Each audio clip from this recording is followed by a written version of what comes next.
Thanks for joining us today for this special conversation on yoga at Grace Cathedral. I'm Katherine Thompson, the Cathedral's Canon Director for Development, and I'm so grateful that you joined us today. You're among our friends and that comprise our loyal annual donors to Grace Cathedral. And we thank you so much for everything you're making possible all the time and now more than ever in our mission to reimagine church with courage, joy, and wonder. Since the Bay Area began sheltering in place last March, like many churches and community organizations, we've moved our programs online. Our clergy and staff have been serving the congregation and community through digital engagement, and we continue to be a center for faith and social justice by reaching out to those in need. Most of the cathedral's 75 employees have been working from home, and we're planning for a safe phased reopening of the chapter house and the cathedral itself when public health, thoughtful diocesan guidelines, and local leadership allows. I'm happy to share that during this conversation, you might hear children in the background because we just converted our plaza to outdoor classrooms and lunchrooms for the Cathedral School for Boys and the community preschool. So every day, Monday through Friday, there's education happening on the outdoor spaces of our close. And we're really pleased that they've resumed in-person instruction. So today I'm hosting a conversation with the three incredible people on the screen with me.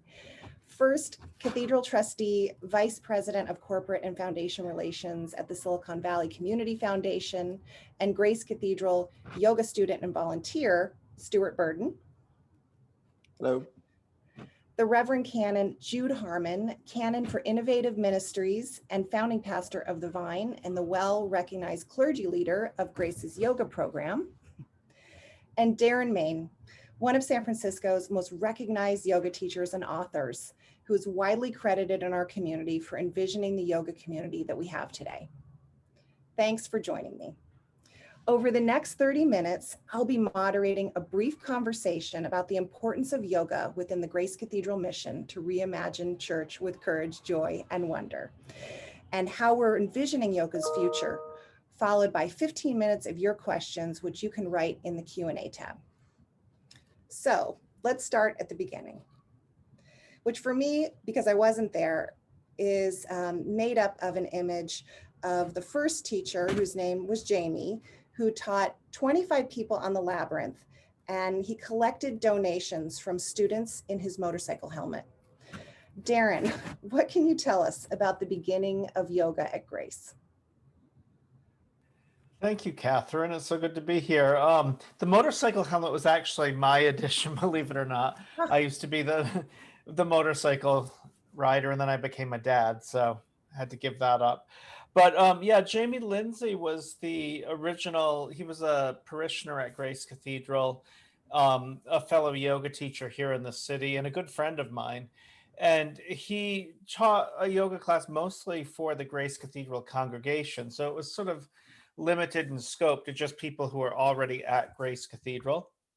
And then when he went off to grad school in New York, he asked me if I would like to take over, and I met with the cathedral and sort of re-envisioned something a little bit different, where we invited people in from outside the cathedral community or the existing cathedral community, and brought in musicians, and I was hoping like 40 or 50 people a week would be like wildly successful.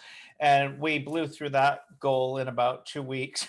And then it grew from there, and really took off when the cathedral got more and more involved, which was a very good thing because I needed all the help I could get. And it really took off when Reverend Jude joined the team and started navigating things on that end. So 11 years ago. Right, 11 years ago. And Jude, you're somewhere between 8 and 9 years at the cathedral when you joined in 2012. And Darren at that time was hosting about 200 students. Then what happened? Yeah, that's a great question. So when I arrived at Grace, Jane, who was the dean then, took a very active interest in yoga. This was a burgeoning program. Her directive was for me to own it, which I thought was, I understood the desire for deeper integration. I think there was also a desire to increase the amount of funding that we were receiving. as a source of revenue for the cathedral, both of which were worthy goals. But I decided to embed myself early on and to experience it as a student and to take time to talk to and listen to other practitioners around me. And it just quickly became apparent that a strong or aggressive move to own it was probably not the right direction. And so to her credit, I think Jane was able to move past that and support me in working instead to think about how we integrate the yoga community more as a spiritual community of the cathedral, and thinking about how I was able to support Darren in his work. As you mentioned, it was already 200 students. He was already on that trajectory towards exponential growth. And I felt like, you know, he was flourishing under benign neglect, for lack of a better word. And so my role, I think, at that point was to work with Darren to find out how could I dovetail in a way that wouldn't break up that really awesome dynamic he already had in place, and at the same time was, you know, earnestly seeking solutions to the concerns that Jane had raised around how do we increase donations and how do we increase collaboration with the wider cathedral system. Yeah, I think that's a pretty good summary so far about what we're talking about and what we have today. So Stuart is also, you know, integral to how yoga has grown and connected to the cathedral, especially over the last few years. And Stuart, I've spoken to you about how meaningful Tuesday night can be for you in the context of week after week. You've been so you know, rigorous in your engagement, and it's obviously important to you. Can you tell us, you know, how you got involved and how it's become what it is for you? Sure, thank you for inviting me. My timeline matches Darren's to a degree because I was taking one of Darren's other yoga classes when he stood up and announced that he was going to start teaching at Grace Cathedral. And a bunch of us looked at him and said, like, inside the cathedral or outside the cathedral? And he said, no, inside the cathedral. And we thought, well, that's interesting, kind of weird. It could be cool. So I showed up out of curiosity. You know, Darren's a great instructor, so no question about whether the class was going to be good. But I was more, interested and concerned about how the space would feel. And I walked into the cathedral and rolled out my mat, and it was, at the time, there were about 40 people for a while. The same 40. We didn't really know each other, but we knew that that person liked that space over there, and I liked this space over here. And it just grew from there.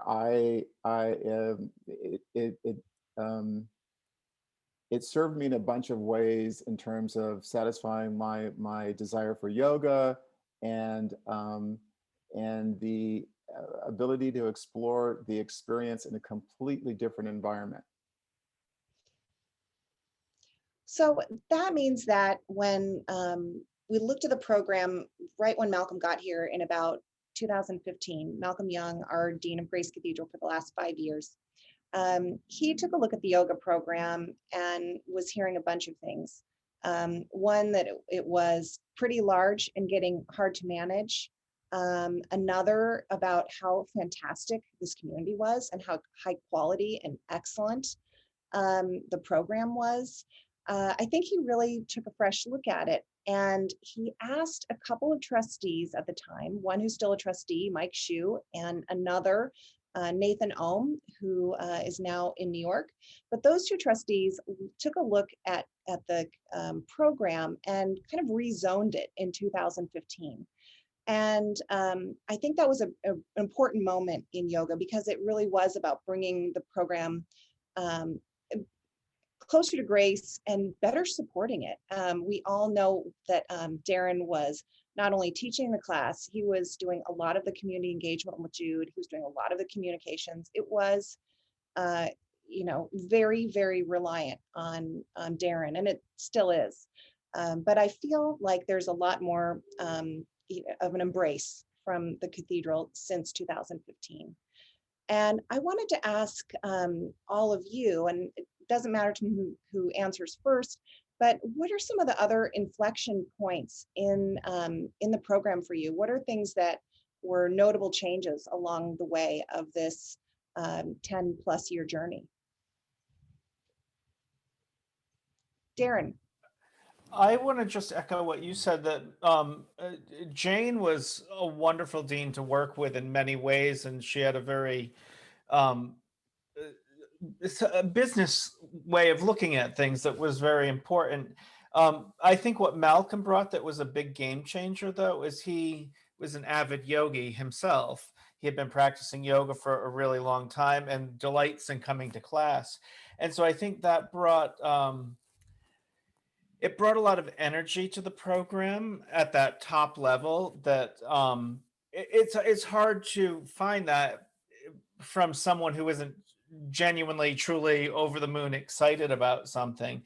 And also a number of board members like Stuart, who started coming on a regular basis and feeling really excited about it.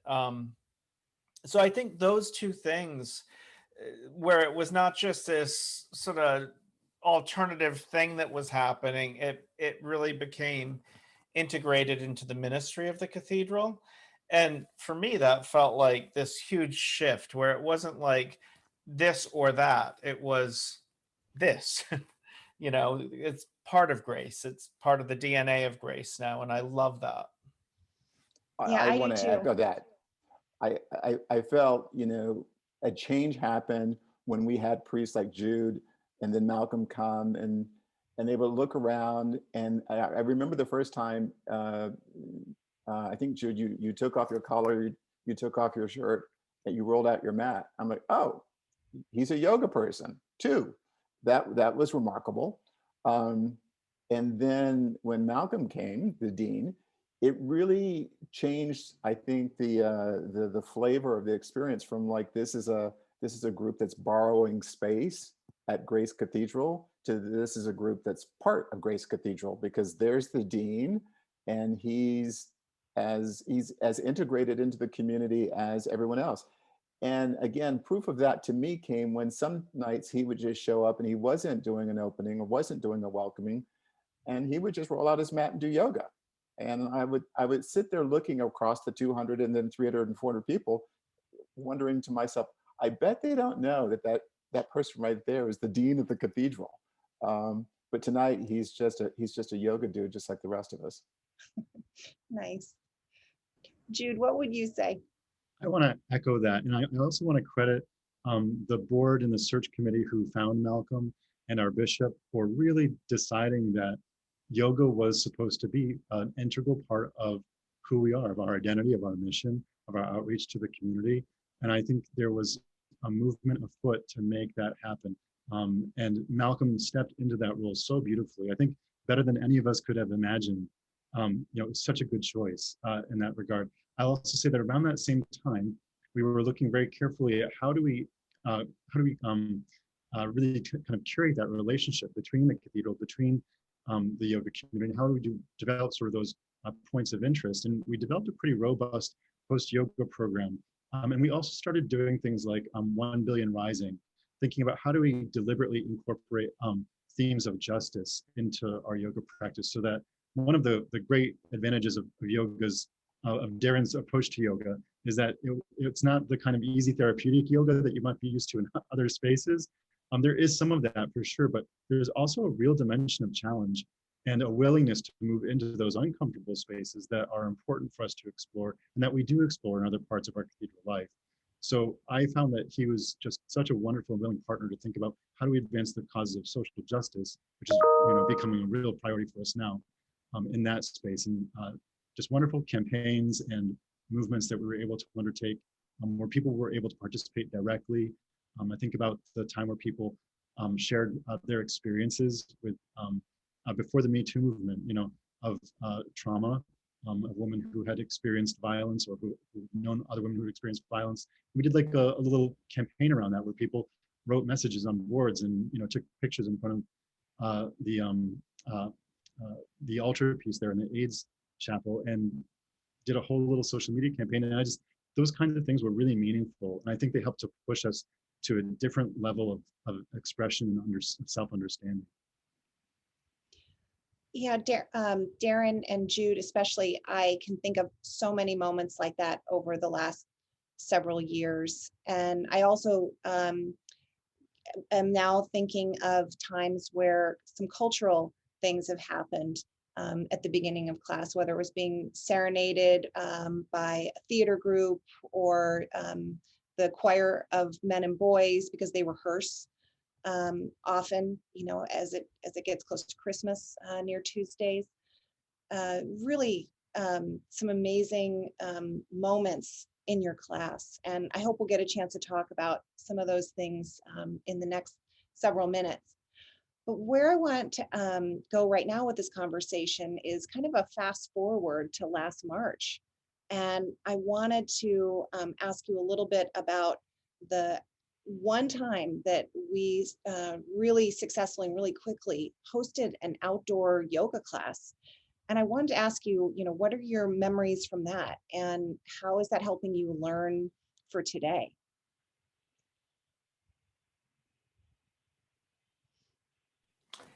Yeah, that I think back to that time. I remember sitting in Malcolm's office and Jude was conferencing in and you were there and a few of the other members were there. But We're just showing a picture of what that class was. oh wow. It's it was such a scary time because we were going into shelter in place and no one knew what that meant, how long it was going to last and what it looked like and what was safe. And we just on the fly did this. We took the class that was inside and moved it outside, and um, it was really powerful. And I think I'm so glad we did that, because now that we're looking at restarting the yoga program at the cathedral, um, but outside to start, I feel like that gave us a lot of information. It was like a good dress rehearsal for what's hopefully to come soon. Um, yeah.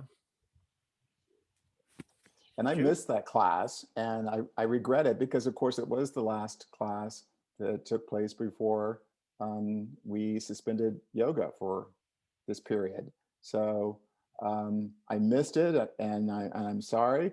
But I also, Catherine, you may not know that I have a master's degree in public health from Johns Hopkins.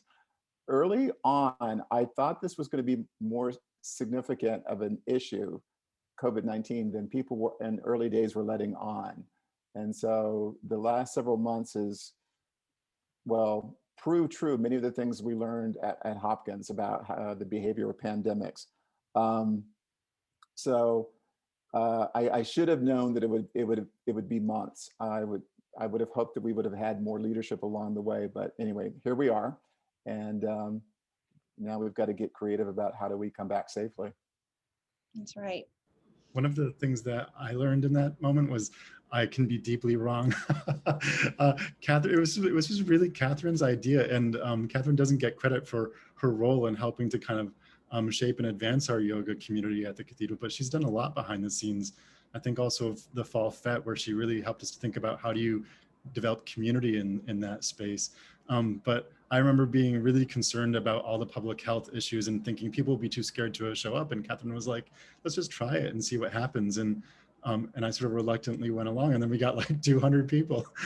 So it was, it's good to be reminded sometimes that it's important to be part of a team that is willing to push against each other in productive and healthy ways to get to the right place. Well, Jude, thanks for that. I don't deserve all that, but I'm just glad that it went the right direction, and that what we thought we knew about outdoor spaces ended up being more true over time with more findings in science. So I'm glad it worked out, and it was a special night, and I'm so glad we had the opportunity to learn.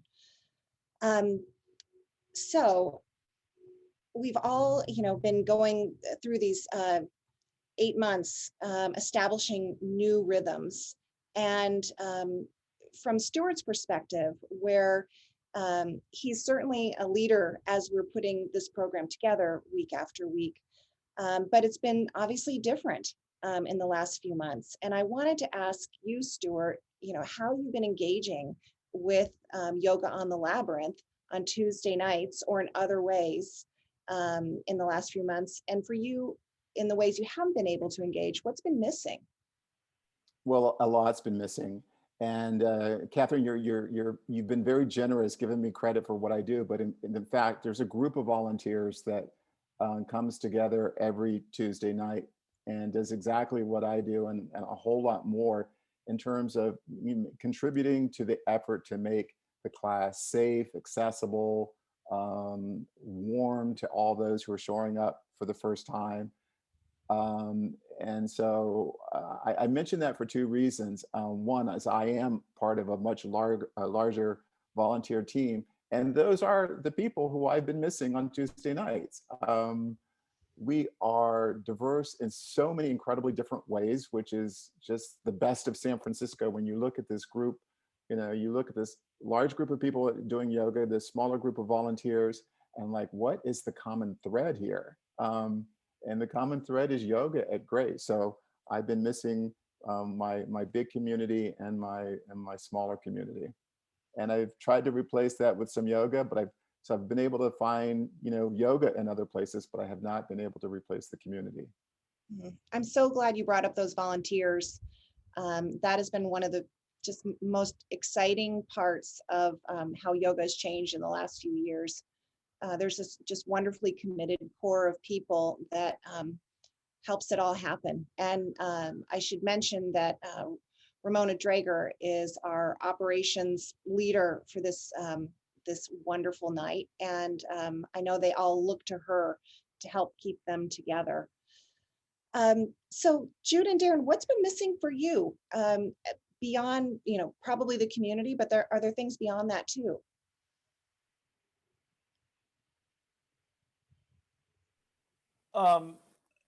Well, the community for sure. I think 2020 has been such a challenging year, and the election happening, it brings me back to 4 years ago, and it that seemed like an intense time, that election. But I remember being in the cathedral right at the week after the election, and how many people were scared and emotional and upset, and it was just like this, what's happening in our world, and feeling like that was for me, me included. It wasn't like I was somehow separate from that, but feeling like this is why we do yoga, this is why we come together as a community, because we're not solving the world's problems, but we're finding that refuge, and we're finding that grounding where we can go be a part of the solution,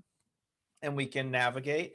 And 2020 has been like the most intense time in my lifetime collectively, and we don't have that community, whether it's going to church on Sunday or yoga on Tuesday.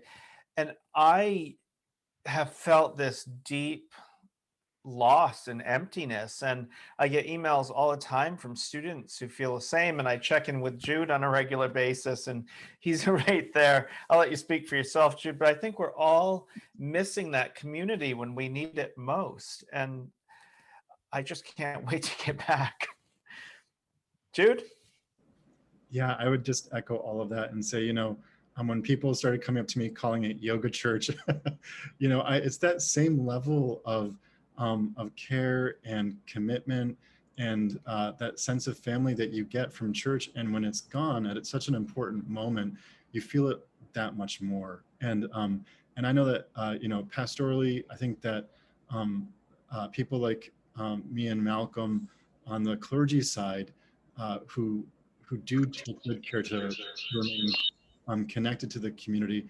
We're also sort of missing a really critical link, I think, in the wider Bay Area community to Grace Cathedral, because developing those connections has meant that we just hear people's concerns on a regular basis who might not otherwise be in our orbit. And so you actually get a better sense of sort of what's going on in the wider city. And sometimes that can be, someone coming up to us and saying, I just lost my job, or I've been evicted, or, whatever is going on, in tears, and say, this is the place where I got solace today. And other times it can be things that are coming up for people that are really important, that they want to share with us, that they think are important for us to know. And it's just, that link has been gone. And it's been a strange moment, because it means that we've been really refocused around the churchy part of the cathedral in an almost unusual way, especially for my role. And so I'm glad that we're working towards bringing it back. So, Jude, I'm going to ask this question of you. How are we evolving yoga right now? Can you give us a bit of a high level of what we might, be looking at over the next few months? Yeah, so we have been moving with the city's changes to its health ordinances, which have been extremely restrictive until very, very recently. They really began opening the ordinances up 2 weeks ago. And then it just has been warp speed since then. And I'm really grateful Darren brought to our attention, the new memo around the possibility of outdoor practices up to 200 students. We're looking at the possibility of bringing back 80 to 100 students in either the late afternoon or the early evening. And we're submitting the application to the city this week. So we're hoping to hear back in the next couple of weeks. And as soon as we hear back, we have the operational necessities in place to really start. So we're excited about that. Everyone is really, really eager for that to happen. It's really exciting. I just can't wait for that energy to be back here on an early evening weeknight, to see all that wonderful energy of people walking to a Nob Hill with yoga mats rolled up underneath their arms. It is something to see if you've never seen it before. And it certainly feels like that energy is built over time, and we just need to get kind of back on that trajectory. We've been talking a lot about social justice and recommitting ourselves to what that looks like at Grace. And I'm wondering what some of the ways you see us doing this now are, and how can this progress? And maybe Jude, you should start, but I'd love to hear, how Stuart and Darren are seeing this move as well. Yeah, I would love to hear from Stuart and Darren. I feel like I'm so inside. But certainly, the questions around particularly racial justice that are coming to the fore right now with Black Lives Matter, and a variety of other issues that kind of constellate around these concerns are making themselves available to us. And the thing that I'm looking forward to as our community begins to regather is working with our social justice working group and thinking, how can we make those deliberate connections again, which is really exciting because we have a partner now in the Cathedral organization whose work is dedicated to that end. So it can really begin to give us, I think, even more structure and energy than we had doing it kind of, sort of semi-autonomously with the support of the Cathedral, but without that structure. Stuart, do you want to comment as a trustee of the Cathedral and member of the community? Or both. I think we'll come back as different people. 2020 has just been such an extraordinary year that it's changed all of us. It's traumatized many of us. So we're coming back changed. And I think that we need to organize yoga in a way that recognizes that this is where we are today. With that said, I want us to continue to build on the wonderful history, the legacy of social justice that is Grace Cathedral. And for me, make perhaps or suggest some incremental changes that were maybe even more overt about why we raise different topics on Tuesday nights. Yes, they're in the news, but in addition to they're in the news, it's because there's a position that this cathedral has on these issues, and making sure that people know that position, and maybe even going a step or two further and asking, is there a position that this yoga community is ready and willing to take? So many people have come up to me after George Floyd and Breonna Taylor, what else can I do? What else can I do? I would like that question to be asked by the yoga community. So we come together on Tuesdays, but what else can we do? And to give them, to offer some suggestions and some ideas, because I think there is an energy, a creative energy, a political energy, a positive social justice energy that's ready to be harnessed. And I'm guessing that that energy is well represented in the yoga community. Well said. Darren, you often talk about how yoga is a practice, but it's more than just the practice. what that means is it's more than just when you practice yoga. And so I'm Yeah. sure you think about this deeply all the time. Yeah, I really believe that the most powerful yoga practice is karma yoga, the yoga of action, right? That we roll out our mat to prepare ourselves, and we roll up our mat to go prepare the world to be a more just and equitable place. And my definition of yoga is the joining together of that which is perceived to be separate. And I think that perceived separation is at the heart of so many of the injustices in our world. I mean, racial injustice, it's I'm somehow different than you, we're separate. And when we can see not our needs may be unique, right? Each community has its own needs and its own challenges. Each individual has that, but when we as a community can come together and see that underneath all of that there is this commonality. I mean, I think that was at the heart of Martin Luther King's message. And so for me, I like in yoga to give people, to create a container where people can explore that, right? There's all these different people coming on Tuesday nights, different age, race, gender, faith backgrounds, you name it, all coming together and then going out into their individual worlds and hopefully feeling empowered to do something. So both helping prepare them by giving them that quiet refuge, and then giving them a little nudge by saying, here's a social justice opportunity. You know, you can sponsor a kid at the Mother Miracle School, or you can donate money to the community preschool, or we're going to be marching in this Black Lives Matter march, or whatever the issue is of the day. And I love the energy, how it spills out of the cathedral. I love watching, you mentioned them coming in with their mats. I get just as excited watching them go out with their mats because I know they're going to go make the world a little bit better. That's wonderful. Well, we have a question from someone in the audience right now, and I'd love to turn to that. It's a big question and it's hard to answer. It's from Jennifer Barclay, and she asks, what can I do to help?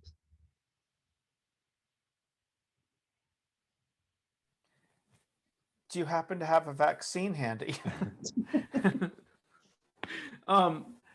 Well, Jennifer, I miss you so much, so much. Jennifer is one of our volunteers. I'm sure Stuart knows her well, as does Jude. Stay tuned is what I would say. Right now that we're sort of in this holding pattern, but we're going to need volunteers to help organize in a very new way. We're trying to figure this out, and I can't wait to see you again and give you an elbow bump or wave to you from across the plaza. Yeah. Jennifer's been coming to yoga also for 10 years plus. She is one of the first people I met. And in addition to recognizing her, like I said, I would recognize people, but I actually one day stuck out my arm and we introduced ourselves because we both like to practice in the same section of the cathedral, it turns out. So, you know, I love the question because it's how so many volunteers became connected.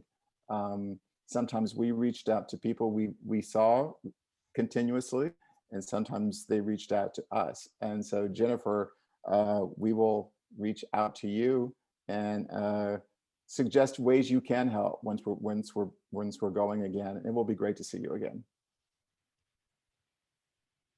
Thank you. Yeah, I miss everyone. I miss Jennifer too. Well, I was in a conversation with Stuart a couple of weeks ago, and Stuart talked about how people who are around organizations and who support organizations are starting to value partnerships. Donors want to see partnerships. And I want to commend Darren and Jude, especially with the team at the Cathedral, who just fostered a really nice partnership with the Yoga Journal. And we have, recorded a class that we broadcast twice, once around the Live Be Tour, and the second time the broadcast coincided with National Coming Out Day. It was a really creative thing to do. And I want to, highlight what they've done there. I also want to thank this community for being so fantastic about supporting Yoga for Change. And we're either on 8 or 9 years. And we're going to have Yoga for Change again on December 1st for the community preschool. It coincides with the National Giving Tuesday. And I wanted to ask Darren if he could share anything about any of the plans that are evolving there. Yeah, this is going to be a very different year, as is everything in 2020. But it's looking like Suzanne Sterling. We're working out details, so please don't hold me to anything. But Suzanne Sterling and Danny Pamplun are these two amazing yoga teachers who are going to be joining me in the cathedral, and we're going to record a class where we teach from different areas of the cathedral. I'm working on a musician right now, and it's just, I think it's going to be really beautiful and spectacular. So we're sort of working out the theatrics of it and that part, but I'm really excited. It won't be the same as gathering people together and then having all those amazing kids from the preschool come and join us at the end as we normally do, but it will be, I think, really, really special. And I hope people will support the preschool because it's so much easier to address issues early rather than wait until people are older. I just love the preschool kids. They're amazing. Yeah, the preschool is very, very dear around here. I'm looking at it happening right now. Oh, here's our lead instructor and director, Brooke Geeson, with one of our graduates who was a third grader last year, and she came back to the event to give us some words of wisdom and some hope. So I'm so glad we're doing that again. And I'm, again, so grateful for all the work that Jude and Darren have done during this time to reimagine how we can share yoga on Tuesdays and other times through the partnerships that we've mentioned, but also through the talks that they've been hosting on Tuesday nights with pre-recorded classes. So it's been meaningful that we could sustain that. So before we wrap up, my last question to all of you is, what is giving you hope right now? And maybe Darren, we could start with you, and then I'd love to hear from Jude and Stuart before we wrap up today.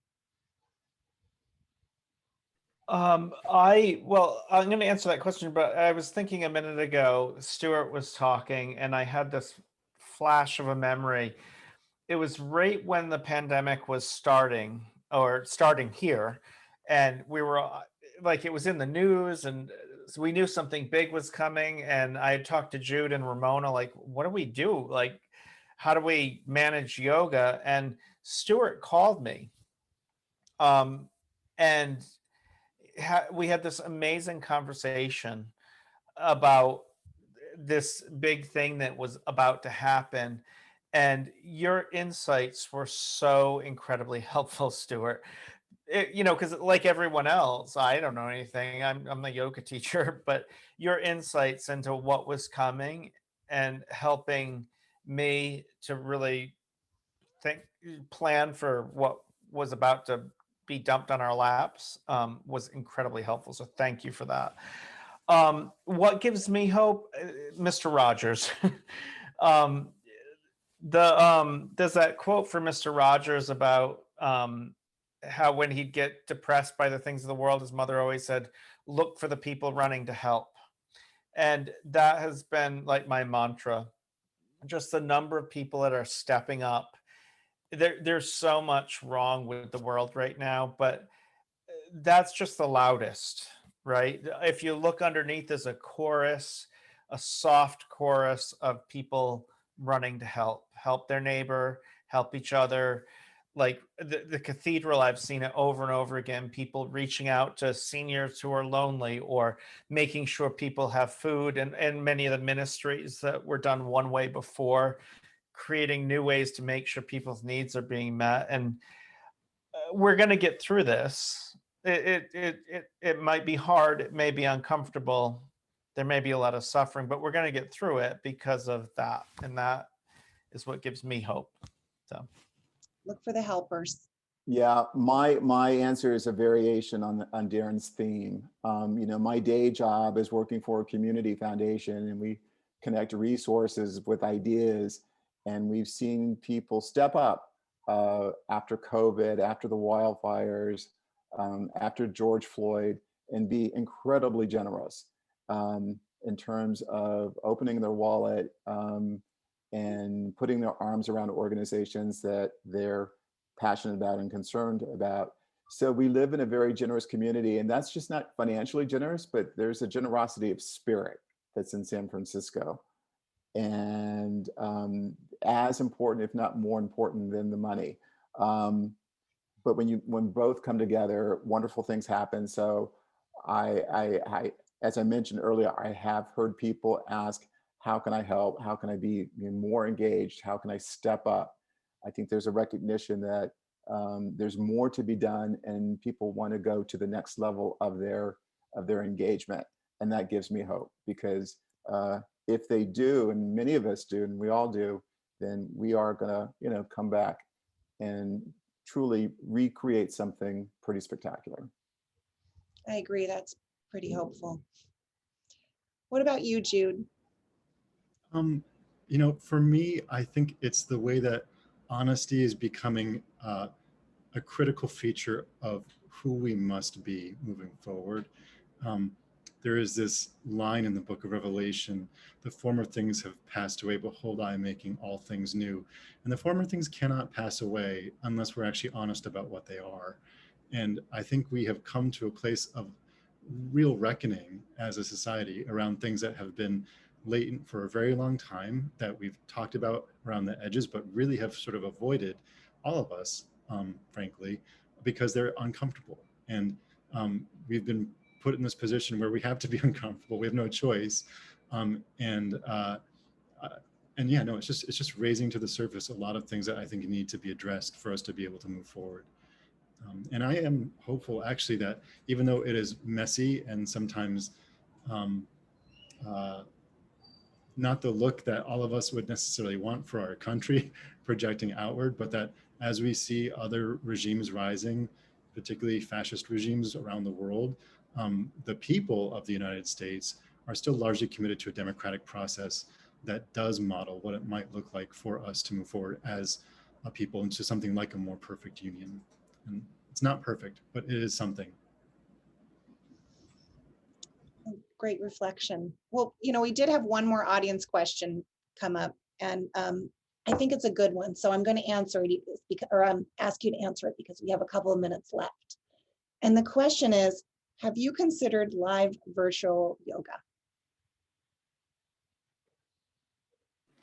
Yes. Yes, there's a lot of pieces to that. One thing we've talked about is maybe having outdoor yoga when the weather permits, and doing like some sort of a live stream or something from inside the cathedral where people could be at home and practice. There's a lot of technical stuff that is way above my pay grade, but I would love to do that. And it's just a question of getting the technical piece, the many moving parts of the cathedral. But certainly I love the idea. Jude? Just amen to that. Nice. Well, I wish we had more time. I could have extended this conversation for several more minutes. I find the work that all of you do together and the way this community comes together incredibly interesting, inspiring, hope-giving, all of the things that I think you hopefully set out to do. You're very successful at it. Thank you for everything you do for Grace Cathedral.